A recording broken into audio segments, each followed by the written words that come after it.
തെരഞ്ഞെടുപ്പിൽ സ്ത്രീ പീഡന പരാതികൾ ഒന്നിനു പുറകെ ഒന്നായി പുറത്തു വരുന്നത് വലിയ രാഷ്ട്രീയ പ്രതിസന്ധി സൃഷ്ടിച്ചിരിക്കുകയാണ്.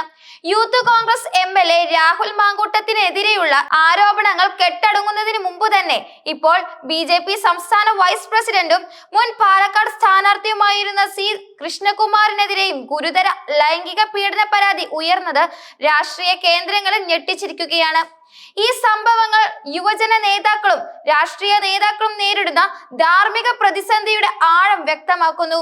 കൃഷ്ണകുമാറിനെതിരെ പാർട്ടിയിലെ ഒരു യുവതി തന്നെ സംസ്ഥാന അധ്യക്ഷൻ രാജീവ് ചന്ദ്രശേഖരന് നൽകിയ പരാതി പുറത്തു വന്നതോടെയാണ് BJP പ്രതിരോധത്തിലായത്. രാഹുലിനെതിരെ വലിയ പ്രതിഷേധങ്ങൾ സംഘടിപ്പിച്ച് സമരരംഗത്തിറങ്ങിയ BJP ഇപ്പോൾ സ്വന്തം നേതാവിനെതിരെ ഉയർന്ന പരാതി കാരണം വെട്ടിലായിരിക്കുകയാണ്. രാഹുലിനെ രാജിവെപ്പിക്കാൻ പാലക്കാട് പ്രതിഷേധ സമരങ്ങൾക്ക് നേതൃത്വം നൽകിയത് കൃഷ്ണകുമാർ ആയിരുന്നു.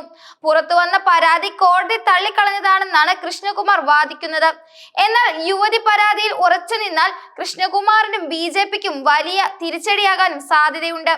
ലൈംഗിക പീഡന പരാതിയിൽ കേസ് രജിസ്റ്റർ ചെയ്യപ്പെട്ടാൽ കൃഷ്ണകുമാറിനെ അറസ്റ്റ് ചെയ്യാനുള്ള സാധ്യതയും നിലനിൽക്കുന്നുണ്ട്. രാഹുലിനെതിരായ ആരോപണങ്ങളിൽ കടുത്ത നിലപാട് സ്വീകരിച്ച BJP സംസ്ഥാന അധ്യക്ഷൻ രാജീവ് ചന്ദ്രശേഖർ സ്വന്തം പാർട്ടിയിലെ ഈ വിഷയത്തെ എങ്ങനെ കൈകാര്യം ചെയ്യുമെന്നാണ് രാഷ്ട്രീയ നിരീക്ഷകർ ഉറ്റുനോക്കുന്നത്.